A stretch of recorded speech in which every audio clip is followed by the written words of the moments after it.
Geneva Harmon wakes up before the sun. Not because she has to, but because silence before sunrise feels sacred. She slips into her house slippers, careful not to wake Elijah. The smell of old wood, coffee, and faint lavender fills the parsonage. She moves through her morning like a hymn, steady, practiced, faithful. She checks the choir notes, folds the bulletins, polishes the communion trays. By 7:45, she's already unlocked the side door to New Bethel Baptist Church. She straightens hymnals row by row, humming the same tune her mother taught her. Every seat, every candle, every gesture, in place. She is not just the pastor's wife. She is the church's backbone. In Pine Grove, Geneva Harmon isn't just loved. She's trusted. And trust can make you blind. The congregation sees grace in her smile. But beneath it, she hides the weariness of a woman who's seen too much, and said too little. The choir rehearses. Elijah prepares his sermon. And Tasha, her 22-year-old niece, arrives late again. Smiling. Lipstick too bright. Dress too tight. Geneva says nothing. But she watches. Tasha laughs too loud at Elijah's jokes. Hugs him too long. Sits too close during breakfast. The family chalks it up to youth. But Geneva feels it. That creeping instinct every woman knows but no one dares to name. Later that night, her favorite lipstick is gone. Then her pearl earrings. Then the necklace Elijah gave her for their 10th anniversary. Geneva doesn't accuse anyone. She just keeps searching drawers, silently hoping it's all a mistake. But something in her stomach coils every time Tasha walks by. Like a piano string pulled too tight. She had no idea that her smile at work would trigger the darkest chapter of her life. If you believe true stories can be more shocking than fiction, subscribe now to Shocking True Crime Saga. Because here, we don't just report what happened. We take you inside the moment it all began. Her niece, Tasha, came to stay for just a few weeks after a breakup. She arrived with 2 suitcases and a story that didn't quite add up, something about needing space, needing healing, needing family. Geneva welcomed her with open arms. It's what a good aunt does. It's what a first lady of the church is expected to do. But Tasha wasn't broken. Not visibly. She strutted through the parsonage like she owned the floorboards. Heels echoing through the hall, hips swaying with a rhythm that didn't belong in a pastor's home. Her perfume, something cheap and loud, clung to the walls like smoke. She called Elijah, UNC. Laughed a little too hard at his dry jokes. Found reasons to linger in the kitchen when it was just the 2 of them. Geneva noticed. She noticed everything. The way Tasha looked at Elijah when she thought no one was watching. The way Elijah started dressing better on Sundays, collars crisp, cologne heavy. The way their conversations faded to whispers when Geneva walked in the room. One evening, Geneva came home early from choir practice. The house was quiet. Too quiet. The study door was half open. Inside, she saw Tasha perched on Elijah's lap. One hand on his shoulder. The other holding a church program like it mattered. Tasha giggled. Elijah looked up, startled. She tripped, he said. She lost her balance. Geneva said nothing. She just nodded. Closed the door gently. That night, she couldn't sleep. She told herself it was harmless. That being kind was safer than being cold. That Tasha was young and lost, and Elijah was too principled for anything more. But her gut was a ticking clock, and every second grew louder. Because Tasha's eyes weren't the eyes of a lost girl. They were the eyes of someone testing limits, and finding no resistance. Geneva wants to believe it's in her head. That she's tired. That stress plays tricks. But she's starting to feel like a guest in her own home. And the worst part isn't what she sees. It's what she's beginning to imagine. Geneva starts staying up later. Not by choice, but by instinct. Something inside her refuses to rest. She hears footsteps at night. Soft, deliberate. She listens from the hallway as Tasha's door creaks open, then Elijah's study does the same. By the time she gathers the courage to check, nothing. The lights are off. The doors are shut. And silence dares her to speak. At 3:07 a.m., the guest room door is cracked open. Again. Same time. Every night. She begins timing it. Watching it. The next morning, Elijah's white robe, his ceremonial robe, the one he wears only on pulpit Sundays, is stained with lipstick. Crimson, glossy, unmistakably not hers. Geneva doesn't confront him. She doesn't ask. Instead, she hangs the robe back up. Right where it belongs. As if pretending will make it clean. In the sanctuary, the choir director leans in close after rehearsal. Half whisper, eyes darting. Says Tasha and Pastor Harmon have been holding private, counseling, sessions. Every week. Just the two of them. Geneva nods, thanks her, and keeps walking. At communion, her hands tremble as she holds the silver tray. She misses the cue during the opening hymn. For the first time in years, she forgets the closing prayer. She tells herself it's exhaustion. Just too many late nights. Just her mind playing tricks. But Elijah's phone now has a new passcode. And when she asks why, he smiles. Church admin update, he says. It's nothing. Geneva doesn't believe him. One afternoon, she watches from the upstairs landing. Tasha is in the kitchen.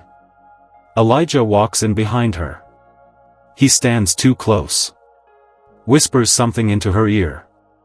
She laughs. Doesn't move away. Geneva's stomach twists, but she doesn't react. Not yet. She starts noticing everything now. Tasha's phone lights up with messages at odd hours.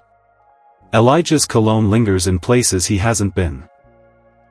The calendar on his office wall suddenly has coded initials, TT. Scrawled on Wednesdays. And then, one morning, her favorite gospel record is playing on the turntable. The one she hasn't touched in months. She finds the cover sleeve resting on the couch downstairs. Open.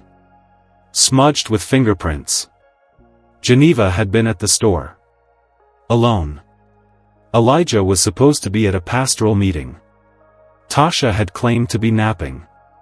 But someone played that record. Someone touched what was sacred. He knows what she had for lunch. What time she arrives. What song she plays walking home. He knows everything, except how close she is to breaking. And still, she says nothing. Because to speak it out loud would make it real. Then came the texts. Blocked numbers. No names. No words. Just images. The first one lands on her phone just after midnight. A photo of her own living room. The throw pillow she fluffed that morning. The coffee cup she left on the side table. Nothing strange, except she hadn't taken that picture. Then another. The hallway outside the master bedroom. Then her bed. Her niece, in her nightgown. Lying across the comforter like she owned it. One strap falling off her shoulder. Her eyes looking directly at the camera. Geneva stares at the photo for 20 minutes before she deletes it. She doesn't sleep that night. She barely blinks. In the morning, she confronts Elijah. Shows him the photo. He glances at it once. Doesn't flinch. Says it's a scam. Blackmail, maybe. Someone trying to ruin his name. People target pastors all the time, he says. They're always under attack. Geneva nods. Says nothing. But the next text doesn't go to her phone. It goes to the church secretary's line. Same number. Same image. This time, a video. She doesn't watch it right away. She waits until midnight. Waits until the house is still. She locks herself in the hallway bathroom. Turns the volume all the way down. And presses play. It's grainy. The angle is low. Crooked.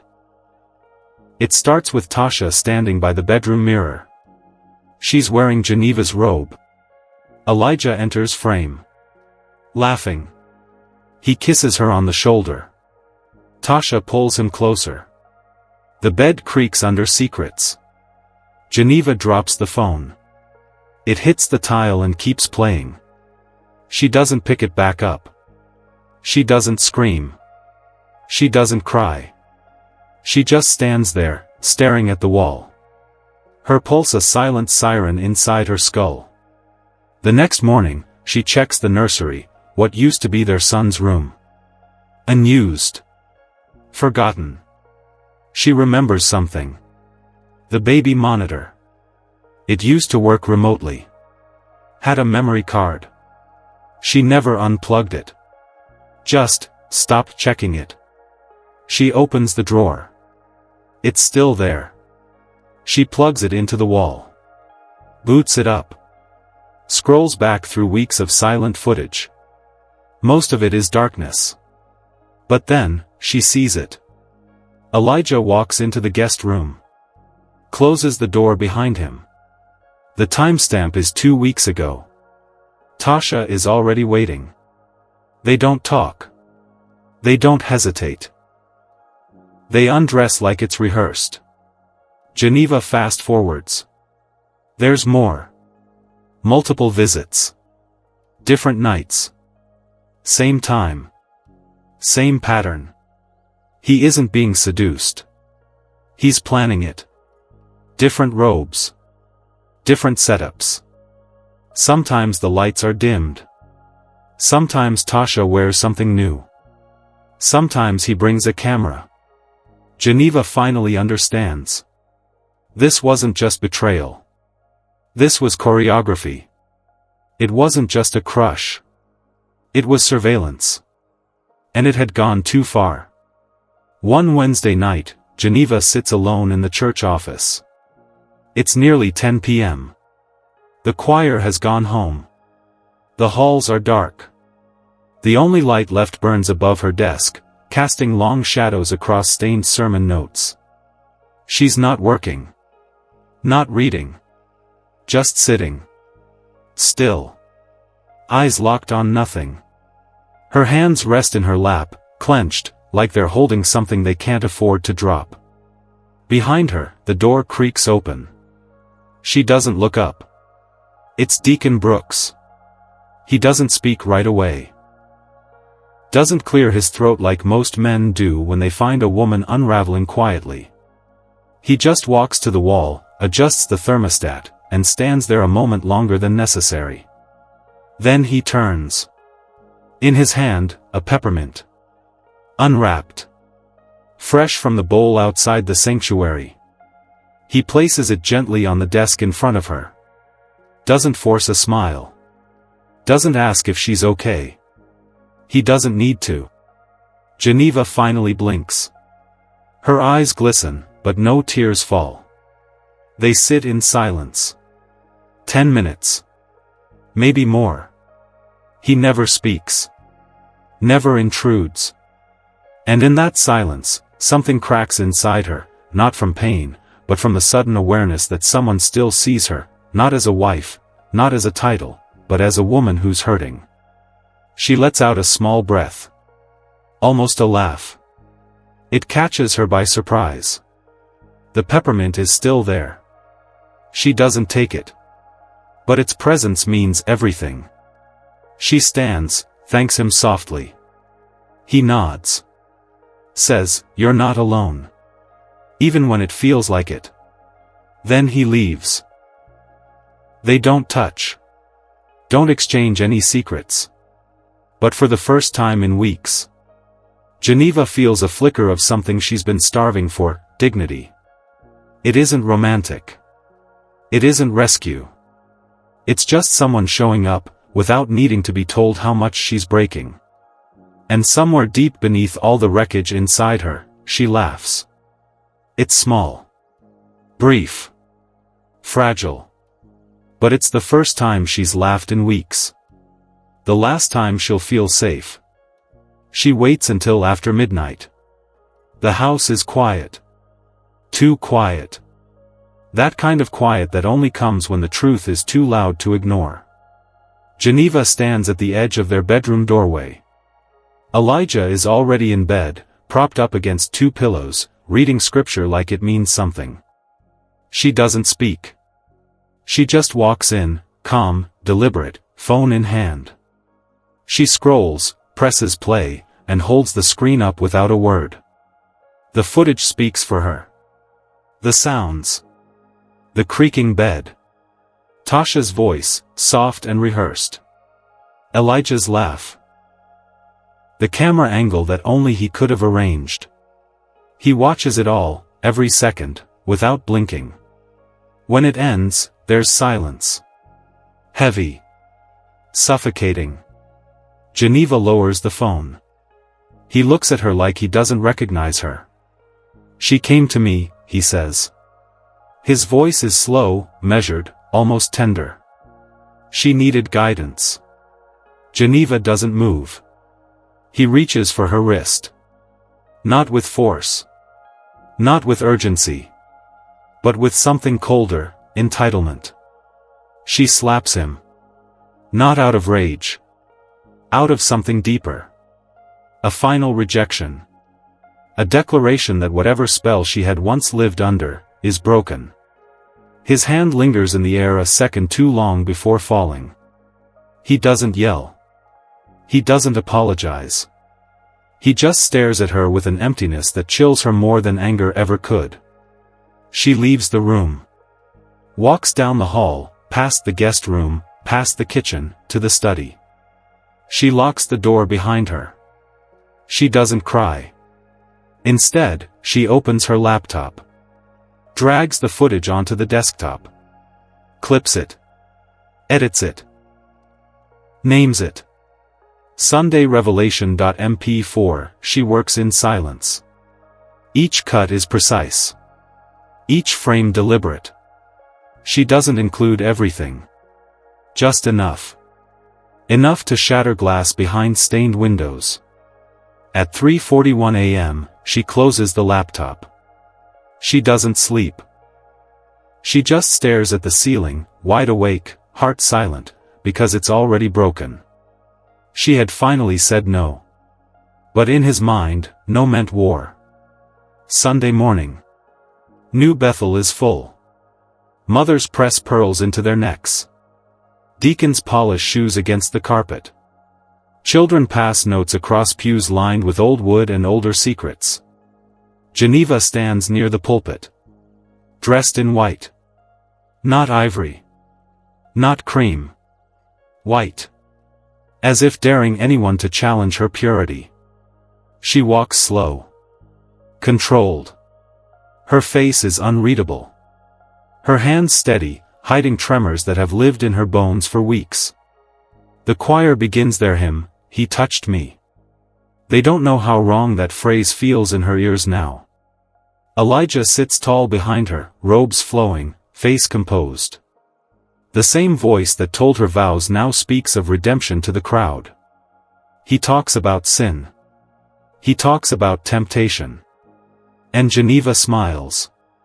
Because now, it's her turn to speak. She doesn't open her Bible. Doesn't read from the Word. She walks up to the pulpit, turns to the tech team at the back of the room. She nods once. A click echoes over the sanctuary speakers. And then the screen lights up. It's quiet at first. The sanctuary dims. At first, it looks like a home movie. Their bedroom. Their sheets. Her necklace on the dresser. Then movement. Elijah. Shirtless. Tasha laughing beneath him. Moaning. Whispering. Skin on skin. There's a moment, barely a second, when the entire room forgets to breathe. Then someone screams. Another gasps. A baby starts crying. A man drops his Bible. Elijah bolts from his seat. Rushes the pulpit, eyes wild, face flushed with something between shame and rage. Geneva doesn't flinch. She reaches beneath her Bible. Pulls out a blade. Not large. But gleaming. Surgical. Elijah freezes. Silence floods the room. He raises his hands, not in surrender, but in disbelief. As if he is the one who's been wronged. But Geneva doesn't swing. She doesn't bleed him. She just holds the knife between them. Close enough for him to feel its chill. Close enough to tell him, "You will never touch me again." The room spins. Murmurs swell into shouting. Ushers rush forward. The tech team kills the screen, but it's too late. The truth has already been seen. Geneva steps back. Places the knife gently on the pulpit. Picks up her Bible with the same hand that held the blade. And walks out. Through the center aisle. Past the stunned faces. Past the broken choir. Past the man who thought God would shield him from consequence. Outside, the sun is blinding. The doors close behind her. And inside, Elijah is left shaking in the ruins of his empire. He said he was a man of God. But even the devil knows how to pray. The police come that same evening. They don't knock. They arrive quiet, purposeful, like they already know what they're walking into. Someone from the congregation had called, no one knows who. Or maybe everyone does. Tasha is gone. By the time authorities check the guest room, it's been stripped clean. No clothes. No perfume. No trace. Just an empty bed and the faint smell of coconut oil lingering in the air like a ghost that knew when to vanish. No one hears from her again. Not Elijah. Not Geneva. Not even her mother. Elijah tries to explain. To the board. To the elders. To the congregation. He calls it manipulation. Temptation. A test from the enemy. But the footage has already made its rounds. Cell phones buzz beneath pews. Screens glow inside sanctuaries. There is no redemption when the evidence moans back at you.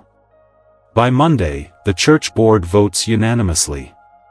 Elijah is relieved of his duties. Stripped of his robe, his pulpit, his title. The man who once preached about honor now walks past stained glass with his head down, chased by whispers louder than sermons. The congregation splits. Half stay, clinging to the hope that faith can heal fractures. Half leave, unable to look at that altar without seeing betrayal wrapped in linen robes. Geneva doesn't speak at the final meeting. She doesn't cry during the farewell. She signs the resignation paperwork. Packs 2 suitcases. Leaves her keys in the office drawer. Then she walks away from the church that had once been her home, and the man who had once been her prayer. No charges are filed. Because she never touched him. Never laid a hand on him. Her weapon was the truth. Played aloud in the house of God. The video stays online. Not as vengeance. But as warning. It is passed from sister to sister. From mother to daughter. It becomes a quiet kind of scripture, one whispered between women in silence, in safety, in rooms where no one dares raise their voice. Geneva doesn't look back. She rents a small apartment 3 towns over. Changes her number. Cuts her hair. Buys new sheets. Sleeps without fear for the first time in months. At night, she breathes deeply. She still dreams, sometimes. Of pews. Of hands reaching. Of red dresses and white robes. But she wakes with peace. Because her last breath in that life carried a name. But it wasn't his. He wore a robe. She wore a mask of grace. And the girl wore nothing but confidence she hadn't earned. It's quiet now. No sermons. No spotlights. No applause after the benediction. Geneva wakes with fewer questions, but more scars. Not the kind you see, the kind that live under the skin, where memory whispers like breath on glass. Some nights, she walks the length of her apartment barefoot. Just to feel the floor, solid, unmoving. Something she can trust. Other nights, she sits at her kitchen table, cup of tea cooling beside her, watching the walls breathe. Listening for sounds that aren't there. Practicing peace like a language she never learned to speak. People say she's brave. But bravery, she's learned, isn't loud. It's quiet. Ragged. A decision made in the dark when no one's watching. What she did that Sunday wasn't about revenge. It was reclamation. Of her body. Her truth. Her silence. Because silence isn't always holy. Sometimes it's just a trap. A tomb built for women who've been told to stay in prayer while they drown in secrets. Power wears many faces. Some of them stand behind pulpits. Some of them say your name like it's scripture, then strip your worth in the dark. Some of them smile while betraying the very people who trust them most. And some carry knives hidden in Bibles, not to kill, but to cut themselves free. Geneva doesn't go to church anymore. Not because she's lost her faith. But because she's tired of men using it as a disguise. She believes in God. She just doesn't trust his messengers. She walks with her head high now, not because the world changed, but because she finally did. Because one day, the shaking hand stopped trembling. And became steady enough to press play. Was it love? Or control dressed in affection? And how many warnings do we ignore before it's too late? Have you, or someone you love, ever felt watched? Not just looked at, but studied. Measured. Tracked. Like your kindness was a weakness they could exploit? Have you ever loved someone who turned their vows into weapons? Have you ever been silenced by someone who told you God wanted you quiet? This story isn't rare. It's just rarely told. Geneva's wasn't the first sanctuary defiled. And it won't be the last. Because monsters don't always hide in shadows. Sometimes they preach in daylight. Sometimes they wear robes. Quote scripture. And look you in the eye while they destroy you. If you've ever swallowed the truth just to keep the peace. If you've ever stayed silent, thinking silence was survival. You're not alone. Tell us in the comments, your story might save someone else. Because someone out there is still second-guessing what they know they felt. Someone out there is still being told to pray harder, instead of run faster. And someone out there needs to hear this from you, that silence is not safety. Subscribe to Shocking True Crime Saga, where real stories remind us that danger doesn't always wear a mask. Sometimes, it wears a cross.